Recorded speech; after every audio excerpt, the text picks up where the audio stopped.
উঠবো।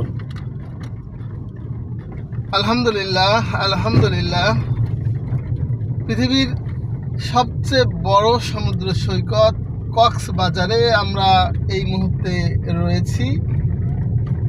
এই কক্সবাজারে সমুদ্র সৈকতটি অসাধারণ একটি সমুদ্র সৈকত।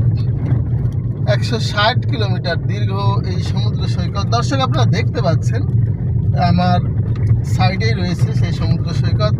আমি এই মুহূর্তে এখানে ড্রাইভ করছি, মেরিন ড্রাইভ যে রাস্তা বলা হয়, আমরা সেই রাস্তায় এখন এসেছি এবং আপনাদের দেখানোর চেষ্টা করছি গাড়িতে বসেই সেই পৃথিবীর দীর্ঘ সমুদ্র সৈকতটি।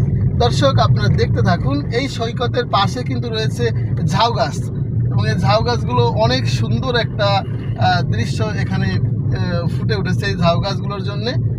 অসাধারণ লাগছে এই পরিবেশটি। দর্শক, আপনারা দেখতে থাকুন, আমাদের সাথেই থাকুন।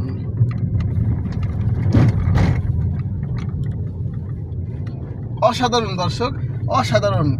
বা একটু জুম করে দেখাও তো সাগরের যে গর্জনগুলো। হয়তো আমার এখানে গ্লাস দেওয়া রয়েছে, আমরা শুনতে পাচ্ছি না, কিন্তু আমরা যখন গ্লাস ছাড়া চালাচ্ছিলাম তখন এই গর্জনগুলো আমরা শুনতে পেয়েছি। অনেক বড় বড় ঢেউ আছড়ে পড়ছে তীরে এবং এখান থেকে সেই গর্জনগুলো শোনা যাচ্ছে। দর্শক, আমরা পরের ভিডিওতে আপনাদের এই সাগরের যে গর্জন, সেই গর্জনের শব্দ আপনাদের শোনানোর চেষ্টা করছি। আমাদের সাথেই থাকুন।